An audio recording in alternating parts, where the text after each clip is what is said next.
Christ speaks. These 14 steps that you are now about to walk, you do not take alone. I walk with you. Though you are you and I am I, yet we are truly one Christ. And therefore, my way of the cross 2,000 years ago and your way now are also one. But note this difference. My life was incomplete until I crowned it by my death.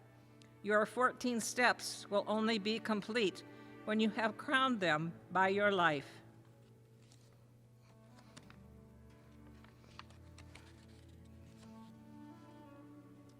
Station 1. Jesus is condemned. Christ speaks. In Pilate's hands, my other self, I see my Father's will. Though Pilate is unjust, he has earthly power over me. And so the Son of God obeys. If I can bow to my Father's will, can you also submit, even in the face of injustice? My Jesus, Lord, obedience cost you your life. For me, it costs an act of will, no more. And yet how hard it is for me to bend. Remove the binders from my eyes, that I may see that it is you alone whom I obey. Lord, it is you.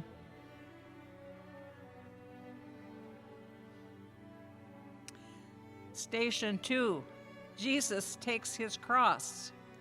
Jesus speaks, this cross, this chunk of tree, is what my Father chose for me. The crosses you must bear are largely products of your daily life, and yet my Father chose them too, for you. Receive them from his hands. Take heart, my other self. I will not let your burdens grow 1 ounce too heavy for your strength. My Jesus, Lord, I take my daily cross. I welcome the monotony that often marks my day, the discomforts of any kinds, the summer's heat, the winter's cold, my disappointments, tensions, setback, cares. Remind me often that in carrying my cross, I carry yours with you. And though I bear a sliver only of your cross, you carry all of mine, except the sliver in return.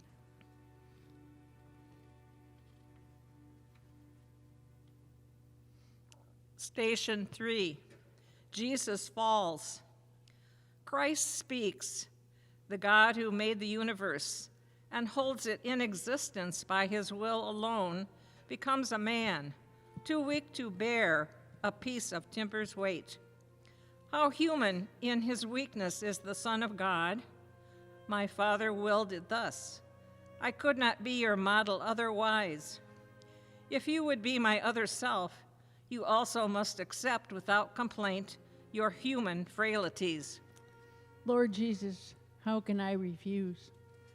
I willingly accept my weaknesses, my irritations and my moods, my headaches and fatigue, all my defects of body, mind, and soul, because they are your will for me, those handicaps of my humanity. I gladly suffer them. Make me content with all my discontents, but give me strength to struggle after you.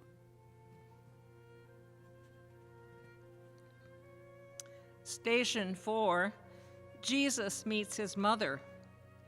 Jesus speaks, my mother sees me whipped. She sees me kicked and driven like a beast. She counts my every wound. But though her soul cries out in agony, no protest or complaint escapes her lips, or even enters her thoughts. She shares my martyrdom, and I share hers. We hide no pain, no sorrow from each other's eyes. This is my Father's will. My Jesus, Lord, I know what you are telling me. To watch the pain of those we love is harder than to bear our own.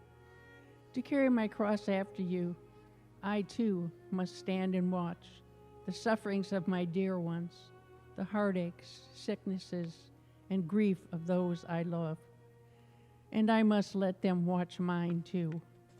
I do believe for those who love you, all things work together unto good. Station 5. Simon helps Jesus. Jesus speaks, "My strength is gone. I can no longer bear the cross alone." And so the legionaries make Simon give me aid. This Simon is like you, my other self. Give me your strength. Each time you lift some burden from another's back, you lift as with your every hand the cross's awful weight that crushes me. Lord, make me realize that every time I wipe a dish, pick up an object off the floor, assist a child in some small task, or give another preference in traffic or the store, each time I feed the hungry, clothe the naked, teach the ignorant, or lend my hand in any way, it matters not to whom. My name is Simon, and the kindness I extend to them, I really give to you. Station 6. Veronica helps Jesus. Jesus speaks, "Can you be brave enough, my other self, to wipe my bloody face?" Where is my face, you ask? At home, whenever eyes fill up with tears. At work, when tensions rise. On playgrounds, in the slums, the courts, the hospitals, the jails, wherever suffering exists. My face is there, and there I look for you to wipe away my blood and tears. Lord, what you ask is hard. It calls for courage and self-sacrifice, and I am weak. Please give me strength. Don't let me run away because of fear. Lord, live in me, and act in me, and love in me, and not in me alone, in all of us, so that we may reveal no more your bloody, but your glorious face on earth. Station 7. Jesus falls again. Christ speaks. This 7th step, my other self, is one that tests your will. From this fall, learn to persevere in doing good. The time will come when all your efforts seem to fail, and you will think, "I can't go on." Then turn to me, my heavy-laden one, and I will give you rest. Trust me and carry on. Give me your courage, Lord.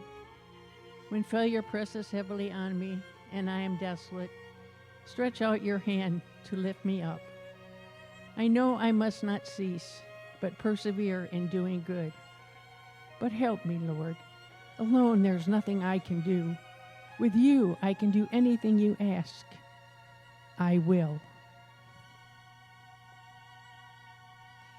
Station 8.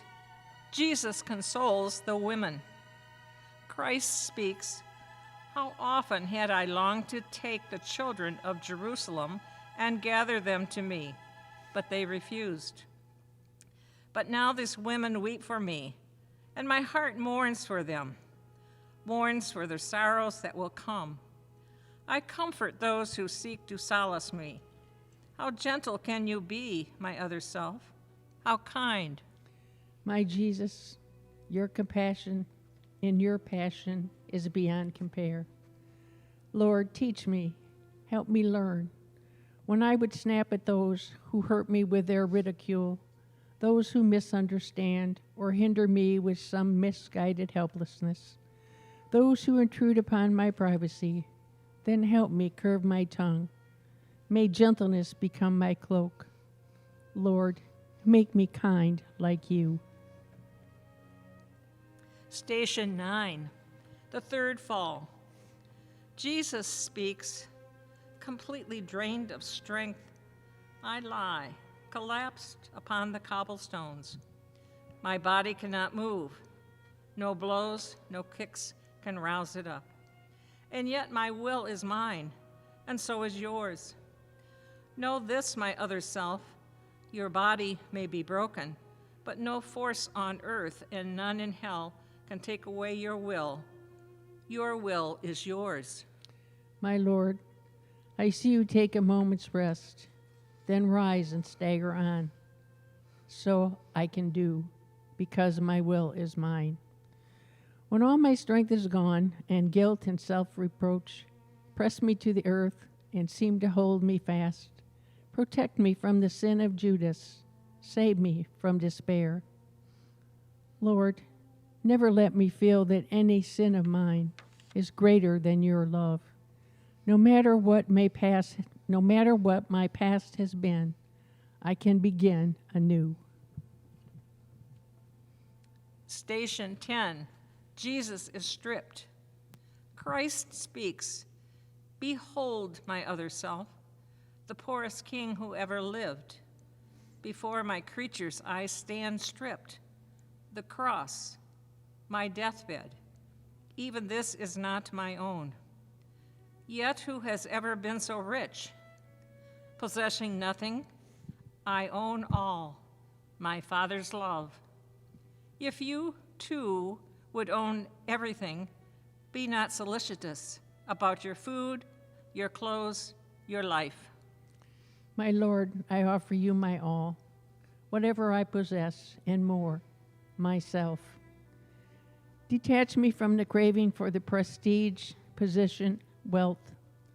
Root out of me all traces of envy of my neighbor, all who have more than I. Release me from the vice of pride, my longing to exalt myself, and lead me to the lowest place. May I be poor in spirit, Lord, so that I can be rich in you. Station 11. Jesus is crucified. Jesus speaks. Can you imagine what a crucifixion is? My executioners stretch my arms. They hold my hand and wrist against the wood and press the nail until it stabs my flesh.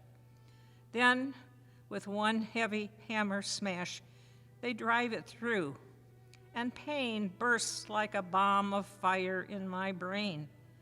They seize the other arm, and agony again explodes. Then, raising up my knees so that my feet are flat against the wood, they hammer them fast, too. My God, I look at you and think, is my soul worth this much? What can I give you in return? I here and now accept for all my life whatever sickness, torment, agony may come. To every cross I touch my lips. O blessed cross, let me be with you, a co-redeemer of humanity. Station 12. Jesus dies. Christ speaks. The cross becomes a pulpit now. Forgive them, Father. You will be with me in paradise. There is your mother. There, your son. I thirst. It is complete. To speak, I have to raise myself by pressing on my wrists and feet, and every move engulfs me in new waves of agony. And then, when I have borne enough, have emptied my humanity, I let my mortal life depart. My Jesus, God, what can I say or do? I offer you my death with all its pains, accepting now the time and the kind of death in store for me. Not by a single instant would I lengthen my lifespan. I offer you my death for all my sins, for all those of all humanity. My God, forsake us not. We do not know what we do. Station 13. Jesus is taken down. Christ speaks. The sacrifice is done. Yes, my mass is complete, but not my mother's, and not yours, my other self. My mother still must cradle in her arms the lifeless body of her son she bore. You, too, must part from those you love, and grief will come to you. In your bereavements, think of this. A multitude of souls were saved by Mary's sharing in my Calvary. Your grief can also be the price of souls. I beg you, Lord, help me accept the partings that must come from friends who go away, my children leaving home, and most of all, my dear ones, when you come call them to yourself. Then give me grace to say, as it has pleased you, Lord, to take them home. I bow to your most holy will, and if I by just one word I might restore their lives against your will, I would not speak. Grant them eternal joy. Station 14. Jesus is buried. Christ speaks. So ends my mortal life. But now another life begins for Mary and for Magdalene, for Peter and for John, and you. My life's work is done. My work within and through my church must now commence. I look to you, my other self, day in, day out, from this time forth. Be my apostle, victim, saint. My Jesus, Lord, you know my spirit is as willing as my flesh is weak. The teaching you could not impart, the sufferings you could not bear, the works of love you could not do in your short life on earth, let me impart and bear and do through you. But I am nothing, Lord. Help me. Conclusion. Jesus speaks. I told you at the start, my other self, my life was not complete until I crowned it by my death. Your way is not complete unless you crown it by your life. Accept each moment as it comes to you with faith and trust that all that happens has my mark on it. A simple fiat. This is all it takes. A breathing in your heart. I will it, Lord. So seek me not in far-off places. I am close at hand. Your workbench, office, kitchen. These are altars where you offer love, and I am with you there. Go now, take up your cross, and with your life, complete your way.